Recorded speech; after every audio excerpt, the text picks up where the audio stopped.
Welcome, one and all, to the ancient journey. On today's journey, the Salish Sea Discoveries.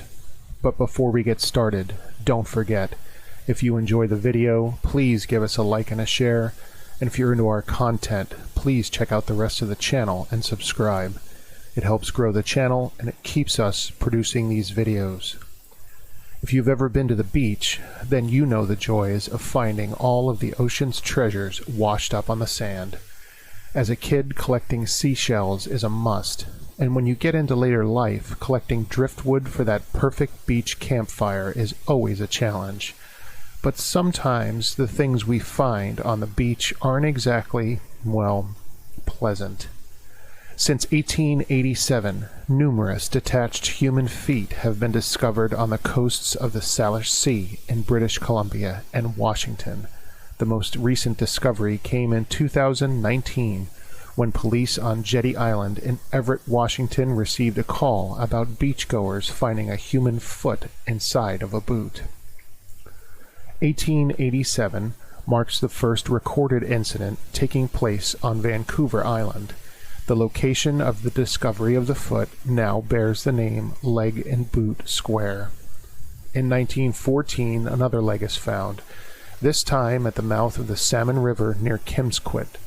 It was thought the remains were of a man who had drowned there the previous summer.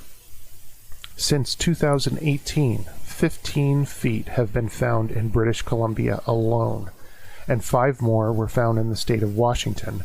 Some of the feet found are matched pairs, meaning they contain both feet of one person. In British Columbia, 13 of the 15 feet found have been matched to missing persons. In Washington state, 3 of the 5 feet have been matched. In 2007, a young girl finds an Adidas sneaker on Jedediah Beach, British Columbia. Inside the shoe is a man's foot. The shoe was produced in 2003 and mainly distributed in India. The remains were identified as being from a missing man suffering from depression. Later that year, a couple walking the beach discover a man's right foot inside of a white Reebok sneaker on Gabriola Island, British Columbia.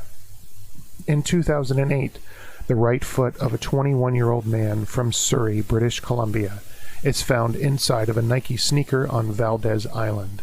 Authorities consider his death not suspicious, meaning his death was from suicide or from misadventure. His left foot would later be found in June on another island. In the spring of 2008, a woman's right foot is found on Kirkland Island, British Columbia, inside of a white New Balance sneaker. The foot is believed to have belonged to a woman who committed suicide by jumping from a bridge in 2004. A camper discovered a right foot inside of a black shoe near Pisht, Washington in August of 2008. That fall, a woman's left foot is found floating in the Fraser River near Richmond, British Columbia.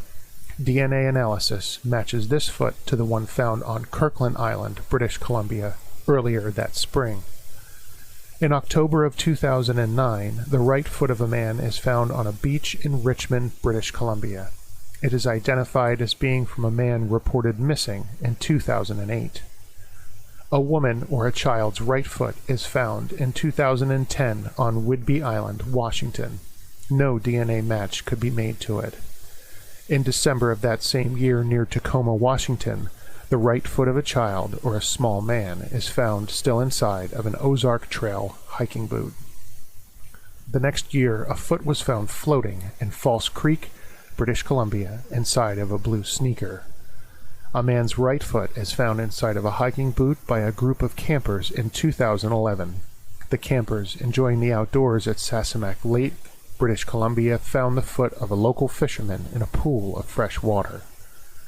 Just 1 month later, a human leg bone and foot inside of a black plastic bag is found in Lake Union, Seattle. The coroner has not found a cause of death or matched the item to any person.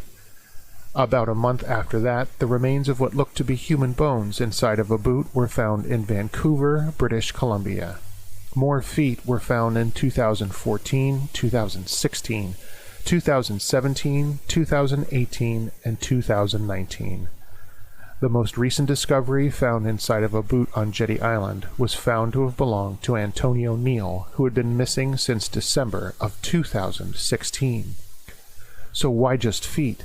Medical examiners believe that in most of these cases, the feet become detached from the rest of the body through the normal decomposition process. The ankle is a normal weak point as the body begins to break down. How then are some of these feet coming to be found miles from where they turned up missing, intact, and often years later? The answer in most cases comes from the buoyancy and protection of the shoes that the feet are found in. As the shoe bobs along in the water, it also protects and holds the contents inside of it. To better explain the floating shoe theory, in 1990, a storm off the coast of Alaska knocked 21 containers off of a ship and into the Pacific Ocean. Inside the containers were an estimated 61,000 brand new pairs of boots and sneakers. The next winter, hundreds of these shoes washed ashore in British Columbia, Washington, and Oregon. In 1992, some of the shoes even arrived in Hawaii. The shoes had floated along for 2 years until they made landfall. In all, over 1,500 shoes were found and reported. That's about 2.6% of the total number of shoes lost from the ship. In other experiments where planned releases of drift bottles occur, the number of found items returned is only 1 or 2%. So when you consider all of the feet found washed ashore on the West Coast, one has to wonder, how many more might still be out there? Thanks for watching, and thanks for sharing the journey.